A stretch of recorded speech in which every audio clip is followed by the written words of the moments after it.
Halo semuanya, balik lagi sama gue Amin di YouTube channel gue, Aminomi Daily. Dan kali ini lu lagi nontonin segmen gue yang namanya Keluarin Aja Dulu. Yaitu segmen di mana gue bakal monolog dan gue bakal ngebahas isu-isu atau hal-hal yang lagi rame dan berkembang di internet maupun di masyarakat. Hal ini merupakan opini gue pribadi, pendapat gue pribadi, hal-hal yang gue rasakan pengen gue keluarin aja dulu. Dan untuk episode kali ini gue pengen ngebahas tentang IKN yang pengen jadi ibu kota politik. Ibu kota politik gue cukup nggak terlalu familiar dengernya. Bahkan gue baru dengar kali ini namanya ibu kota politik. Biasanya gue dengernya tuh lebih familiar namanya ibu kota pemerintahan. Apakah ibu kota pemerintahan sama ibu kota politik itu beda? Ternyata pas gue baca-baca sama aja, cuma istilahnya yang beda. Dan IKN ini bakal jadi ibu kota politik atau ibu kota pemerintahan itu pada tahun 2025, kayaknya di akhir-akhir masa pemerintahannya Pak Prabowo. Dan karena sebelumnya sudah ditetapkan pertemuan presiden sama Pak Jokowi harus dilanjutkan pembangunannya, harus direalisasikan. Jadi mau nggak mau Pak Prabowo harus melanjutkan. Tapi sih kayaknya Pak Prabowo juga punya banyak program yang butuh banyak uang, jadinya ada beberapa hal dipertimbangkan. Jadinya kayaknya nggak terlalu diprioritasin banget. Jadinya disusun di akhir gitu, duitnya buat MBG, buat koperasi, buat menteri-menteri yang baru segala macam, sisanya buat IKN. Gue sih nangkapnya gitu ya, karena bener-bener di belakangin banget. Kalau Pak Jokowi kan dulu kayak gencer banget kan, dia sering mondar-mandir IKN, terus proyeknya jalan terus segala macam, cari uang, cari investor ke luar negeri, ke dalam negeri segala macam. Kayaknya buat kali ini IKN nggak begitu diprioritasin, tapi tetap dijalanin walaupun memang di akhir-akhir masa jabatannya. Dan IKN bakal jadi ibu kota politik atau ibu kota pemerintahan dengan syarat. Syarat IKN jadi ibu kota politik yang pertama, terbangunnya kawasan inti pusat pemerintah KIPP seluas 800 sampai 850 hektar. Pembangunan gedung perkantoran minimal 20%. Pembangunan hunian layak, terjangkau dan berkelanjutan minimal 50%. Ketersediaan sarana dan prasarana dasar minimal 50%. Dan yang terakhir, indeks aksesibilitas dan konektivitas kawasan IKN mencapai 0,74 atau mungkin 75%-an gitu kali ya. Yang mana memang boleh jadi ibu kota pemerintah tapi dengan syarat-syarat sebagai berikut. Menurut gue syaratnya make sense sih, memang harus kotanya tertata, terus konektivitasnya ada, terus sarana dan prasarana lengkap gitu kan. Yang gue keselin, sebenarnya gak gue keselin sih, yang bikin gue sebel karena sih di Jakarta kan pusat pemerintah dan pusat ekonomi. Pusat pemerintah tuh yang mana ada DPR, ada lembaga-lembaga pemerintah lah ya, kayak trias politika, ada legislatif, ada eksekutif, ada yudikatifnya, semua, dan kementerian yang berjibun itu belum pemerintahan daerah ya. Pemerintah pusatnya banyak di Jakarta, lembaga-lembaga kementeriannya banyak di Jakarta, terus pemerintah daerahnya juga ada. Jadi tuh Jakarta penuh banget, udah ada pemerintah pusat, pemerintah daerah, terus ada kawasan ekonomi, kawasan bisnis, di mana-mana perkantoran, banyak-banyak tempat-tempat kantor, tempat-tempat usaha. Jadi kan kotanya padat banget. Gue sih ngerasanya setiap tahun di Jakarta, jalanan yang gue lalui dari kantor ke rumah itu tambah macet gitu. Banyak jalanan yang jadi tambah macet, banyak putar balik yang ditutup, banyak jalanan yang direkayasa segala macam. Jadi gue ngerasanya ini memang kayaknya Jakarta makin lama makin penuh banget. Yang biasanya gue dari Bintaro sampai ke Fatmawati itu nggak begitu macet. Pas Covid kan enak ya. Pas Covid gue masih ngantor by the way, jadi lumayan lancar tuh. Nah setelah Covid 2022, 23, 24 tuh makin lama makin macet aja. Gue mau berangkat jam 7, gue mau berangkat jam setengah 7, tetap aja macet. Gue ngerasanya sih emang masyarakatnya makin banyak aja. Karena semuanya di Jakarta, mau pusat pemerintah, mau PNS-nya di Jakarta, kementeriannya di Jakarta, DPR semuanya di Jakarta, kegiatan ekonomi, bisnis semua di Jakarta, jadi penuh banget di kota. Jadi kayak sumpah gitu. Gue sih setuju ya buat ibu kotanya dipindahin ke IKN, tapi sih gue nggak pengen yang buru-buru banget karena kayaknya Indonesia masih punya kebutuhan-kebutuhan lain gitu. Yang gue juga cukup setuju sih sama Pak Prabowo buat mindahin IKN-nya nggak terburu-buru kayak Pak Jokowi. Gue sih nggak ngelihat urgensi dari Pak Jokowi mindahinnya buru-buru ya.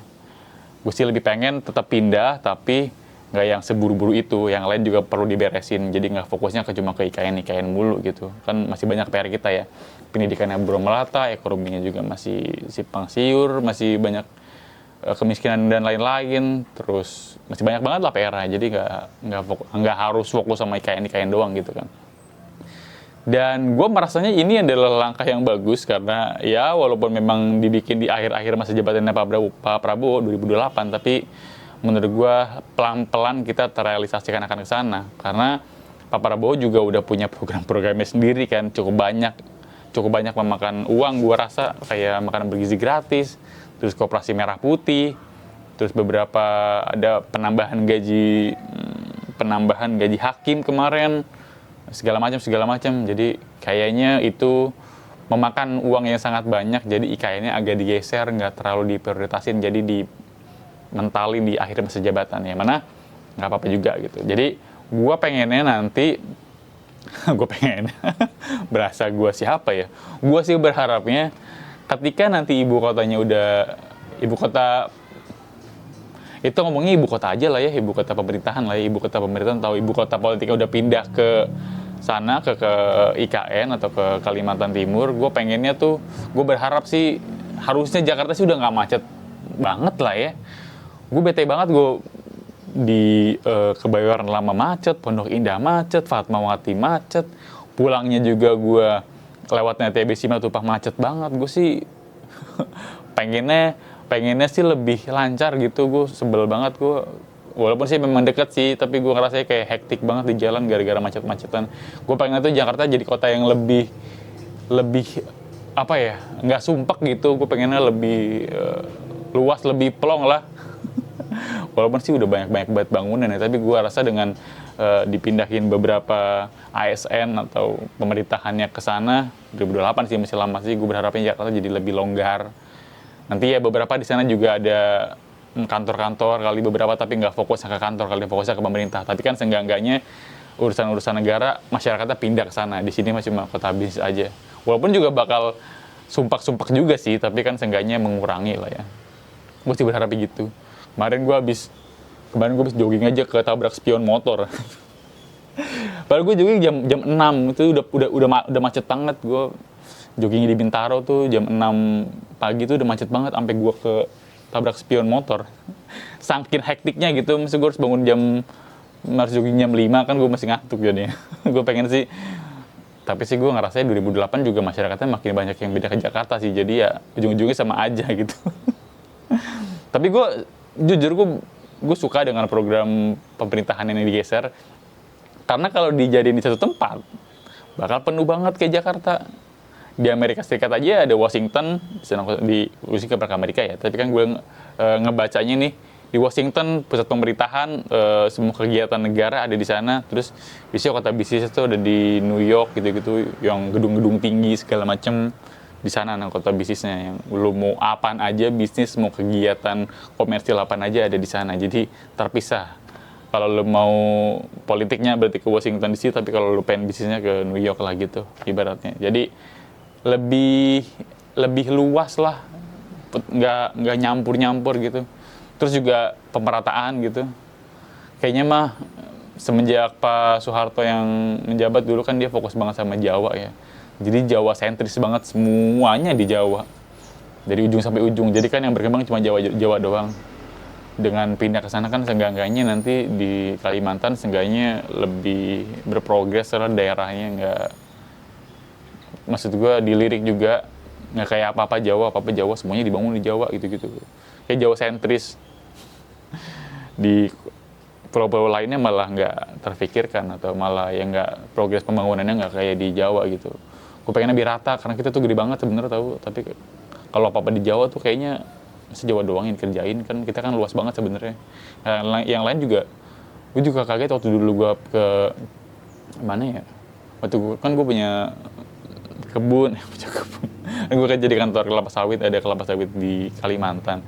Ternyata tuh di sana tuh kayak dulu pas gue kesana ya 2019 itu 2019 gue kesana 2021 2023 2022 gue lupa. Itu tuh baru ada Indomaret gitu di sana. Gue ngeliatnya bisa dijawab mah Indomaret udah di mana-mana, tapi di sana Indomaretnya baru ada 1 dan 2 biji di dekat kebun gue ya, di dekat kebun tempat gue kerja. Jadi kayaknya perjalanan masih panjang banget. Ya gue harap dengan nantinya ada IKN di sana, jadi bisnisnya berkembang, ekonomi berkembang, daerahnya berkembang juga. Jadi nggak cuma Jawa doang yang dikembangin. Sebenarnya ini juga bukan ide yang baru, bukan hal yang baru. Ujuk-ujuk Pak Jokowi bilang, kita pindahkan ibu kota ke Kalimantan. Sebenarnya awalnya juga dari idenya Pak Soekarno dulu.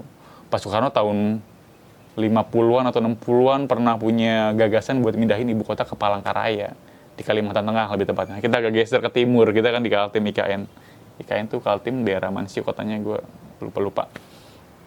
Cuma beda geser doang, tapi kurang lebih secara spiritnya, secara semangatnya tuh sama, pengen mindahin ibu kota ke tengah kota, ke tengah Indonesia biar lebih terjangkau sama masyarakat yang dari timur ataupun yang dari barat gitu.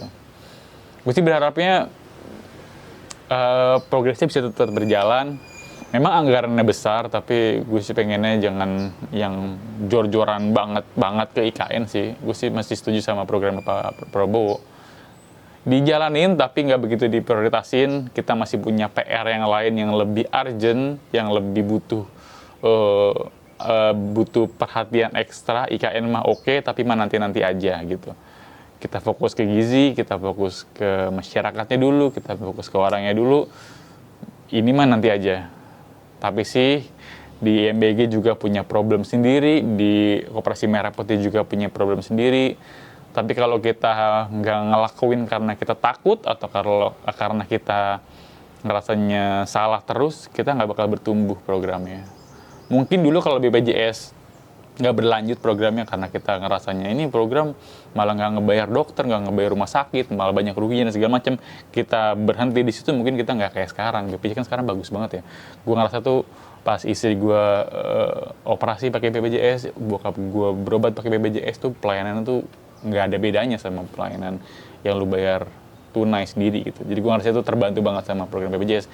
Dan sama halnya kayak Koperasi dan MBG ini, secara niat baik, tapi memang prosesnya masih banyak salah, masih banyak kekeliruan, masih banyak masalahnya. Gue pengennya sih tetap berlanjut dengan evaluasi secara berulang, continuous improvement, biar nantinya bakal jadi program yang bagus gitu. Oke, mungkin sekian aja dari gue. Terima kasih telah menonton video ini sampai habis. Sampai berjumpa di video-video berikutnya. Thank you and goodbye.